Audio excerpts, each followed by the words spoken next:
Para continuar con el tema de las perfecciones de Dios, quiero recordarles que la última vez prediqué un sermón acerca de la supremacía de Dios. Y en ese mensaje nosotros hablábamos de que Dios es totalmente superior a todo lo demás. Hablábamos de que Dios es la fuente de todo poder, de que Dios es la fuente de toda la sabiduría, y decíamos que Dios no puede ser derrotado. Si nosotros conversábamos de que Dios no tiene ningún enemigo que sea capaz de derrotarlo, y que si Dios es con nosotros, entonces nadie puede ir en contra de nosotros. Y ahora vamos a hablar de algo que va de la mano y que lo mencioné en mi predica del domingo pasado. ¿Sí? Yo estuve harto rato hablando acerca de esto, pero ahora lo quiero hablar de manera exclusiva y quizás entrar en más detalles. Esta predicación se llama la omnipotencia de Dios. Así que vamos a ir a la palabra de Dios, a Apocalipsis 1:8. Busquen Apocalipsis 1:8. Lo voy a leer como siempre la Reina Valera 1960, Apocalipsis 1:8.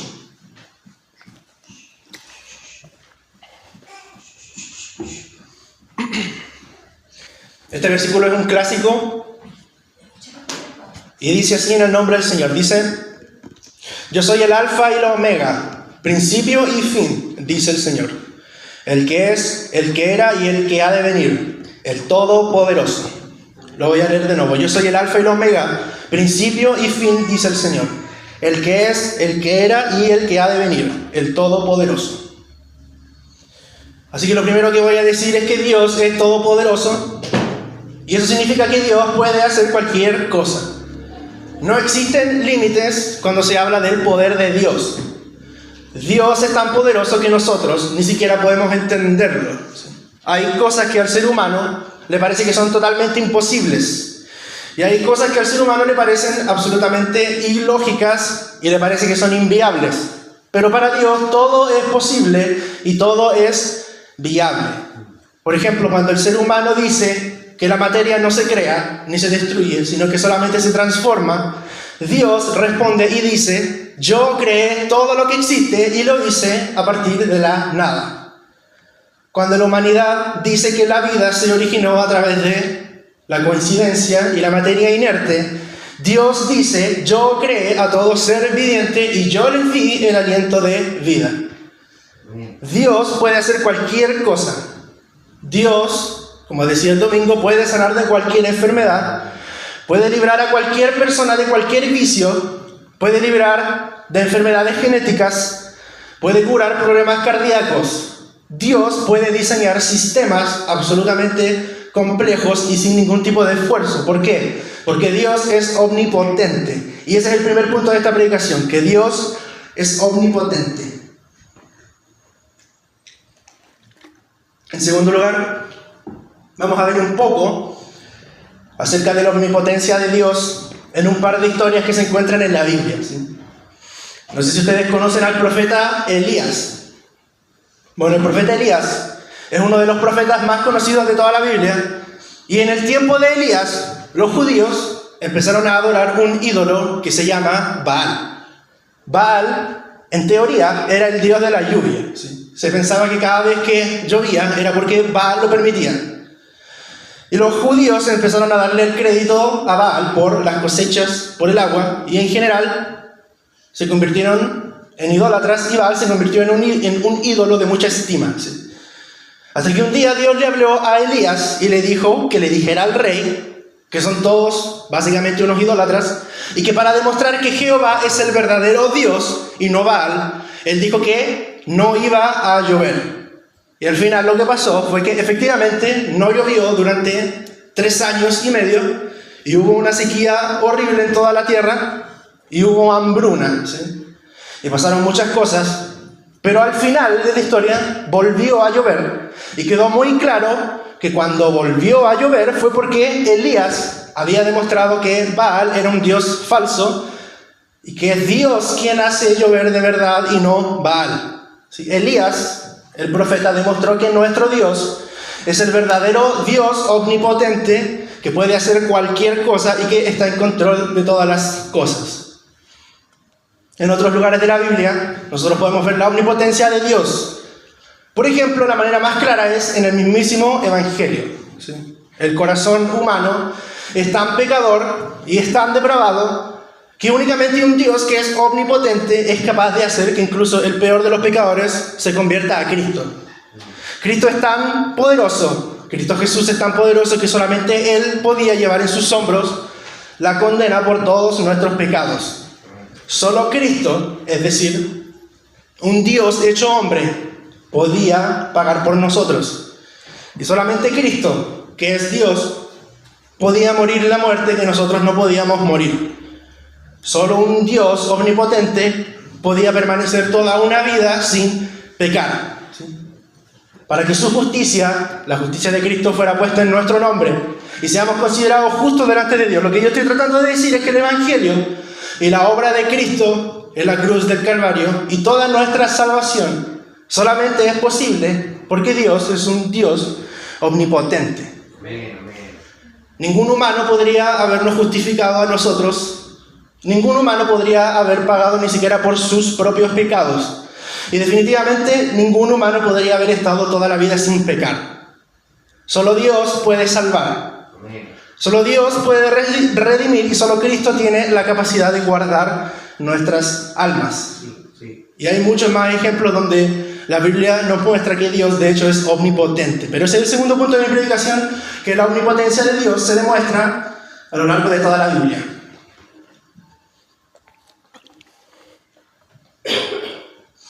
Ahora, como tercer punto, les voy a contar una serie de anécdotas que demuestran la omnipotencia de Dios y que muestran que Dios es un Dios de milagros en estos tiempos.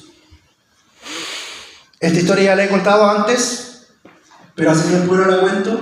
Me parece que la conté en Los Varones. Creo que todos saben que yo me convertí cuando yo era muy pequeño. Y yo había leído toda la Biblia, había leído libros de teología, pero yo empecé a tomarme mi fe en serio más o menos cuando yo tenía como unos 15 años. Yo me acuerdo que en ese tiempo yo estaba en el liceo industrial. Y el liceo industrial, al menos en esa época, había todo tipo de personas. Había gente que era estudiosa, había gente con plata, había gente que estaba ahí porque quería sacar el título técnico, pero también había gente que venía de familias muy desestructuradas. Yo conocía gente que sus padres vendían droga y crecieron en hogares muy violentos. Y yo tenía compañeros de clase que con 16, 17 años ya estaban vendiendo droga después de clases.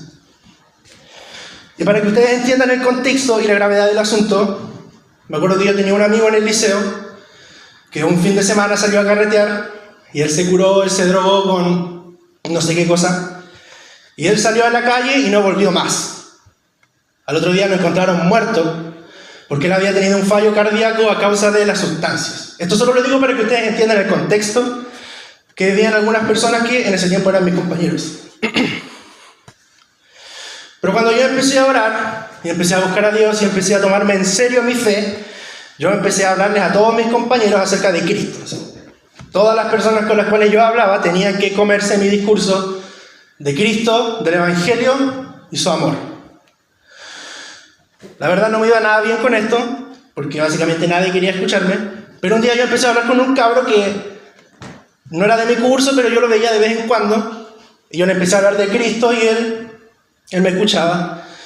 Me parece mucho que él se llamaba Andrés, aunque la verdad no me acuerdo muy bien, porque esto fue hace un montón de tiempo.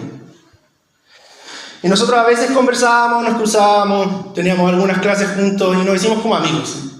Y él me preguntaba cosas de la iglesia.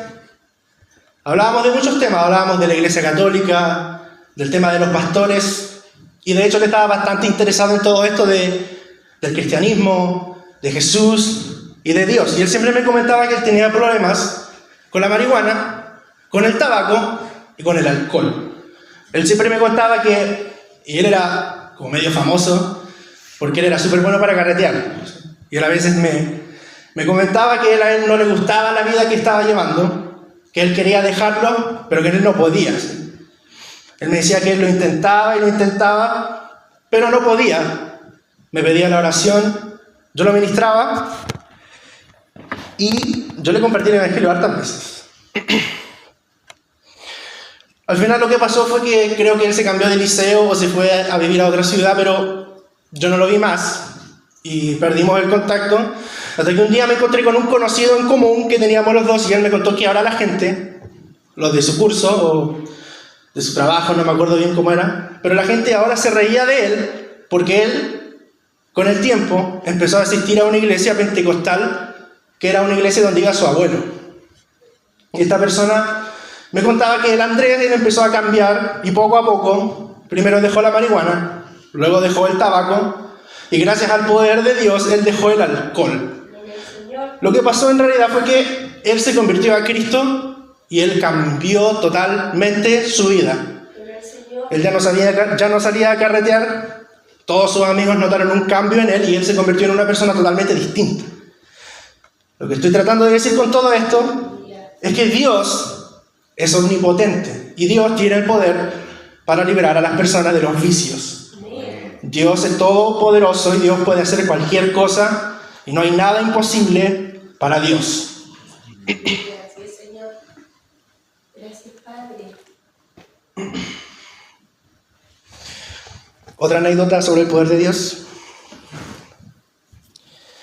Nosotros cuando estábamos en Lanco, había una hermana que se llamaba Elba. Y esta hermana era una mujer mayor que tenía como 60 años, más o menos. Y a esta hermana se le diagnosticó cáncer. Me parece mucho que el cáncer estaba localizado algo así como en sus oídos. Y esta hermana, lógicamente, estaba muy enferma hasta el punto de que estaba casi muriéndose. Y un día esta hermana fue a nuestra casa y ya cuando se estaba yendo, se pusieron a orar. Y estaban orando y de repente el Roberto, que no está aquí por distintas razones, él empezó a decirle a mi mamá que él quería orar por esta hermana. Al final lo que pasó, para hacer la historia corta, es que el Roberto muy osadamente puso su mano sobre la hermana y él dijo algo así como: fuera de aquí, en el nombre de Jesús, tú estás sana. Bueno, al final terminaron de orar y la hermana se despidió, no sé qué, y resulta que ella se recuperó de manera súper rápida. Y la hermana, que se suponía que estaba muriendo, vivió un montón de años más, ¿sí? Dios la sanó de cáncer. Lo que yo estoy tratando de decir es que Dios puede hacer cualquier cosa. Dios es omnipotente y cuando Dios quiere hacer algo no hay nada que se le pueda interponer. Otra anécdota más breve. Todos saben que mi mamá tuvo un problema una vez acerca del tema de la cirrosis por un asunto genético.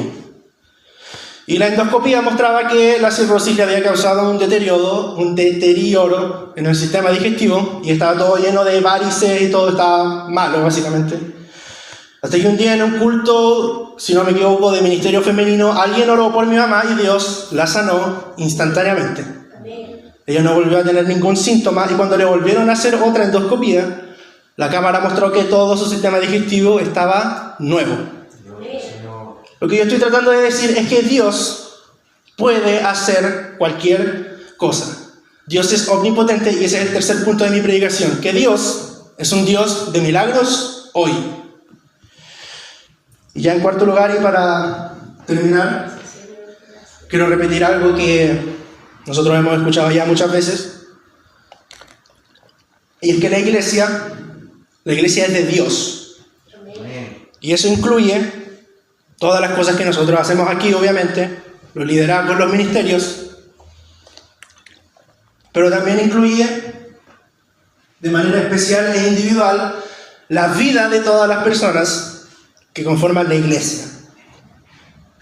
Y quiero decir que Dios siempre está en control. Dios es quien dirige, Dios es quien manda. Dios siempre está con nosotros y tú no debes preocuparte por las pruebas. No debes preocuparte por las dificultades de la iglesia. Lo único que tú tienes que hacer es hacer todo lo que Dios te pida y orar un montón. Voy a leer el mismo versículo que leímos al principio. Yo soy el alfa y la omega, principio y fin, dice el Señor, el que es, el que era y el que ha de venir, el Todopoderoso. ¿Y tal si oramos un segundo? Pueden ponerse de pie si quieren.